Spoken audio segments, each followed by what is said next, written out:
ഭയങ്കര ചൂട് തന്നെ. ഇത് വെള്ളം ചെടിയൊക്കെ കരിഞ്ഞു പോയി പെണ്ണ. നിനക്ക് ഒത്തിരി തങ്കം, ഞാൻ രാജ് സാറിന്റെ വീട് വരെ പോയിട്ട് വരാം.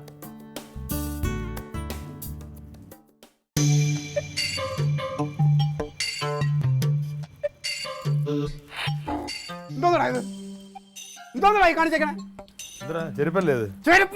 ചെരുപ്പിലാണോ വെള്ളം ഒഴിക്കണേ? ആ വെള്ളം വീണല്ലേ? ചെരുപ്പിലാണോ നീ വെള്ളം ഒഴിക്കണേ? നീ ചാടന ചെരുപ്പാണ്. എനിക്കിന്ന് മീറ്റിംഗിലിട്ട് വെള്ളം നനയാൻ പാടില്ലാത്ത ചെരുപ്പ്. വെള്ളം ഒഴിച്ചില്ലേ?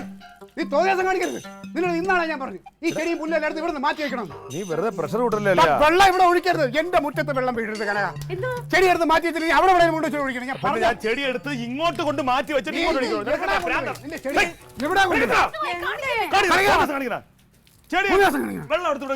വെള്ളം ഇവിടെ ഒഴിക്കേണ്ട കാര്യം എന്താണ്? നോക്കടി എന്റെ ചെരുപ്പ് നനച്ചിട്ടേക്കണമായി. അത് ഉണങ്ങി പറഞ്ഞാൽ ഞാൻ മീറ്റിംഗിൽ ഇട്ടുള്ള ഇത് വെള്ളം ചെരുപ്പാണ്. ചെടിച്ചട്ടിയൊക്കെ എടുത്ത് വെളി കളഞ്ഞ നിനക്ക് ഭ്രാന്താണ്. എടാ ഇതിനപ്പുറത്തോട്ട് വെച്ച് നിനക്ക് ഉണ്ടാക്കിയാ പോരെ. ഞാൻ പലപ്പോഴും പറഞ്ഞിട്ടുണ്ട് ഇവിടെ കൊണ്ട് ചെടി വെക്കരുത്. ഇത് അതിരാണ്.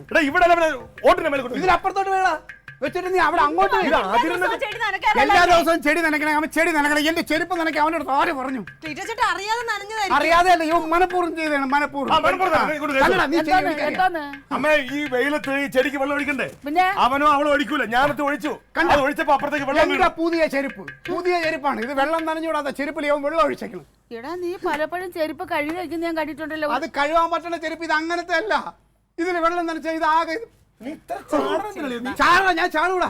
നീ മനഃപൂർവ്വം ചെയ്താണ്. നീ മനഃപൂർവ്വം ചെയ്യുന്നല്ലേ? ഇവൻ പലതും മനഃപൂർവ്വം ചെയ്യുന്നുണ്ട്. എനിക്കറിയാം നീ പലതും ചെയ്യുന്നതിന് മുമ്പ് എന്റെ തുണികൾ വരെ മീറ്റിംഗിന് പോകാതിരിക്കാൻ വേണ്ടി നീ അടിച്ചു മാറ്റിയിട്ടുണ്ട്. പറയരുത് കേട്ടാ. ഇവൻ മനഃപൂർവ്വം വഴക്കിനായിട്ട് ഇവിടെ കയറി കിടക്കുക. കൂടുതൽ സംസാരിക്കരുത്. അവൻ തോന്നിയാസം കാണിച്ചിട്ട് അവനൊന്ന് സപ്പോർട്ട് ചെയ്യാണ്. അല്ല ഞാൻ വന്നു സംസാരം എനിക്ക് ഇങ്ങനെ സംസാരിക്കാൻ പറ്റും. അങ്ങനെ വിളിക്കൂടാ. ഞാൻ ഇനി വിളിക്കാം. നീ കയറി പോന്നിട്ട് എനിക്കത് കേൾക്കണം. എവിടെ കിടന്ന നിന്നെ പിടിച്ച് തീറ്റി പോയിട്ടുണ്ടെങ്കിൽ എനിക്കത് കേൾക്കണം. അയ്യോ തീറ്റി പോറ്റുന്നെങ്കിലേ അന്തസ്സായിട്ട് നിങ്ങളെ മോൾ എന്നെ നോക്കണുണ്ട്. അവക്ക് വേണം എന്നെ, നിങ്ങൾക്ക് വേണ്ടെങ്കിലും. എന്തായാലും കാര്യമായി പോയി. കേൾക്കണ്ട. അവളെ മോനും കൂടെ അങ്ങ് ഇറങ്ങിക്കാണ്. ബാക്കിയുള്ള ദിവസം എടുത്താനായിട്ട് നിന്നെ പറഞ്ഞാ മതി. ഈ പ്രാന്തന്റെ മുഖം കാണാതിരിക്കാൻ അന്ന് ഞാൻ നിന്റെ അടുത്ത് പറഞ്ഞതാണ് ഇവിടെ മതിൽ കെട്ടാൻ. നീ അത് ചെയ്തില്ല. അതുകൊണ്ടല്ലേ നിങ്ങളെ മോന് എന്താന്ന് പിന്നെ നിങ്ങൾ ആരും ഇനി മതിൽ കെട്ടണ്ട. ഞാൻ തീരുമാനിച്ചു ഇവിടെ മതിൽ ഞാൻ കെട്ടും. വെള്ളക്ക വീണ അടുക്കളയുടെ ഒരു ഓട് പൊട്ടിയിട്ട് അത് നന്നാക്കാൻ ഒക്കാത്തവനാണ് മതിൽ കെട്ടി. ആ ഓട് ഞങ്ങൾ മനഃപൂർവ്വം മാറ്റാത്ത തന്നെ. മഴവെള്ളം ഞങ്ങൾ അടുക്കളയിലേക്ക് നേരിട്ട് വരാൻ വേണ്ടി വെച്ചേക്കണം. എന്റെ പൊന്നെ, എന്റെ ഔദാര്യത്തെ കഴിഞ്ഞ നീ ആണാടാ ഈ വർത്താനം പറയുന്നത്. ഓ എന്തോ കൗദാര്യം. മാസം ഒരു 5000 കുണുവ ഇനി കൊണ്ട് തരണത് വേണ്ട.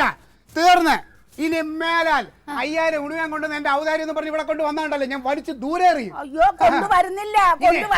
നിങ്ങളെ ഒരു ഔദാര്യം എനിക്ക് വേണ്ടെങ്കിലോ ഒരു പുണ്ണാക്കും എനിക്ക് വേണ്ട. തീരുമാനിച്ചു. നീ നിങ്ങൾ തരാന്ന് പറഞ്ഞാൽ എനിക്ക് നീ പോടി നിന്റെ ജോലി.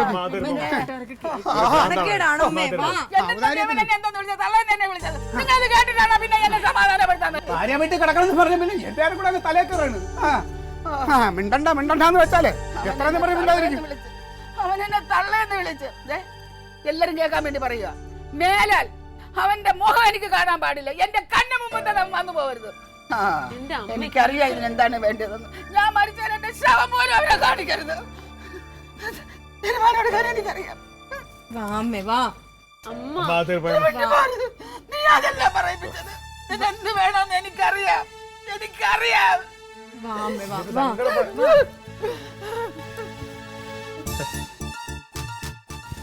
ഇത്ര ബോധമില്ലാതെ പോലെ വയസ്സായാലടുത്ത് ഇങ്ങനെയൊക്കെയാണ് സംസാരിക്കുന്നത്. നമ്മൾ ആരെങ്കിലും സംസാരിച്ചിട്ടുണ്ടോ അമ്മയുടെ അടുത്ത്? തണ്ട് പൊന്തമാടൻ കണക്കായല്ലേ ഈ വയസ്സായിരിക്കും ഇന്ന ആളെന്ന് പറഞ്ഞിരിക്കുന്നവരാ. എന്ത് വിഷമായിരിക്കണം അമ്മയ്ക്ക്? ലീറ്റോന്റെ സ്വഭാവം അറിയാവുന്നതല്ലേ എല്ലാവർക്കും. നിനക്ക് മിണ്ടാതെ അങ്ങ് പോയാ പോരായിരുന്നോ? ഞാനൊന്നും ചെയ്തില്ല. സാധാരണ ഞാൻ എന്തെങ്കിലും പറഞ്ഞ എനിക്ക് അറിയാവുന്നതുകൊണ്ടാണ് ഞാൻ അത് മിണ്ടായിരുന്നത്. ഇപ്പൊ അമ്മ എന്ത് പറഞ്ഞ് സമാധാനിപ്പിക്കുന്നത് അറിയാം.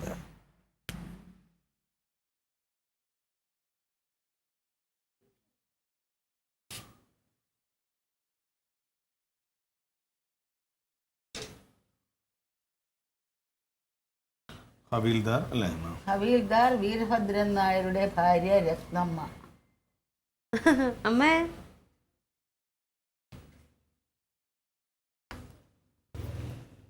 എഴുതുന്നത് എഴുത്തൊക്കെ എഴുതാന്ന് തോന്നുന്നു. ഈ വീടും അല്ലേ? വീടാകും. എന്താ വീടിനൊക്കെ പറ്റി എഴുതണേ?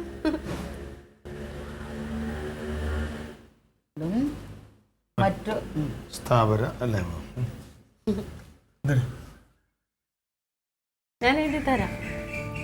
അവനതിന് അക്ഷരം പഠിപ്പിച്ചതല്ലേ, നീ ഇപ്പോൾ എഴുതാൻ അവനെഴുതി. വഴക്കാണോ അമ്മ ഇപ്പോഴും? എനിക്ക് ആരോടും വഴക്കില്ല, പരാതിയില്ല.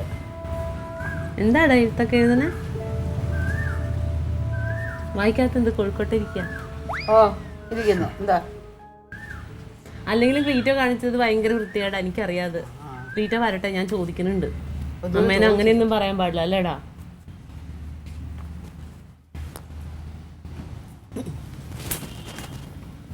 അതവിടെ ഇരുന്ന് കടിച്ചോണ്ടടി, അത് വലിയ കാര്യമൊന്നുമില്ല. അതിനേക്കാളും വലിയ കാര്യം എന്താ എഴുതണ? എന്താ പറയാൻ പാടില്ലേ? പറയാൻ പാടില്ലാത്തതാ. മറച്ചിരിക്കുന്നു. നീ എഴുതിട്ട് പോയാ എന്തായാലും എനിക്ക് ഇവിടെ ഇരിക്കാൻ പാടില്ല, ഞാൻ അമ്മേനെ കാണാൻ വന്നല്ലേ. നല്ല തലവേദന ഉണ്ടല്ലോ. അമ്മ ഒരു കാര്യം ഇവിടെ ഒരു ഒപ്പിട്ടോ, ഇതിനിടയിൽ ഒരു ഒപ്പിട്ടിട്ട്. എന്തിനാ അമ്മ ഒപ്പിടണേ? പേരെഴുതണോ? അതാ പേര് ഞാൻ എഴുതിക്കോളാം, അമ്മ ഇവിടെ ഒപ്പിട്ടാ മതി. അതാ ഈ പേപ്പർ, ഈ വെള്ള പേപ്പറിൽ ഇപ്പുറത്തെ സൈഡിലോട്ട്. വെള്ള പേപ്പറിലൊന്നും ഒപ്പിടാൻ പാടില്ല അങ്ങനെ. അതെന്റെ മോനല്ലേ, ഞാൻ ഒപ്പിട്ട് കൊടുത്തു, വേറെ ഒന്നും അല്ലല്ലോ. അമ്മ പോയി കിടന്നോളൂ, ഒന്ന് പോയി കിടക്കട്ടെ കേട്ടോ. ഞാൻ എഴുതിക്കോളാം. തലവേദന. അമ്മ ചായ ഇട്ട് കൊടുക്കണേ. നിനക്ക് എന്ത് വേണേ എഴുതിയെടുക്കേണ്ടത്? വേണ്ട, എന്താന്ന് പറയും എന്നോട്, എന്താന്ന് പറയും. ഇവിടെ ചില കാര്യങ്ങൾ മാറ്റി എഴുതണമെന്ന് അമ്മ പറഞ്ഞു, ഞാൻ എഴുതി കൊടുക്കുന്നു. അമ്മ സൈൻ ചെയ്തിട്ടുണ്ട്, ഇനി ഞാൻ എഴുതിക്കൊള്ളാം. ബാക്കി ഇത്ര തന്നെ കാര്യം, അതിനകത്ത് വലിയ കാര്യം. എന്താ ചില കാര്യങ്ങൾ മാറ്റി എഴുതേണ്ട സമയത്ത് മാറ്റി എഴുതണമെന്ന് അമ്മ പറഞ്ഞു. ഞാൻ പറഞ്ഞു ശരി, അമ്മ പറഞ്ഞാൽ എന്താ വേണ്ട വെച്ചു. അപ്പം അമ്മ കുറച്ച് കാര്യങ്ങൾ പറഞ്ഞു തന്നു, ഞാനതുപോലെ എഴുതി. അത് തന്നെ കാര്യം. ചില കാര്യങ്ങൾ മാറ്റി എഴുതണമെന്ന് പറഞ്ഞാൽ ഇവിടെ എഴുതി വെച്ചേക്കുന്നത് ഇഷ്ടതാനല്ലേ? ആണെങ്കിൽ അമ്മ പറഞ്ഞ് ഞാൻ എഴുതുന്നു, അത്ര തന്നെ. ഇഷ്ടത്താനും എന്തിനിപ്പം മാറ്റി എഴുതണേ? നീ കൊണ്ട് കേസ് കൊടു. ഇഷ്ടതാനം ഓരോ ഇഷ്ടത്തിനാണ് ചെയ്യുന്നത്. പലയിടത്ത്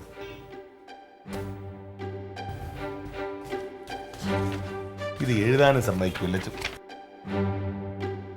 നീ പോ.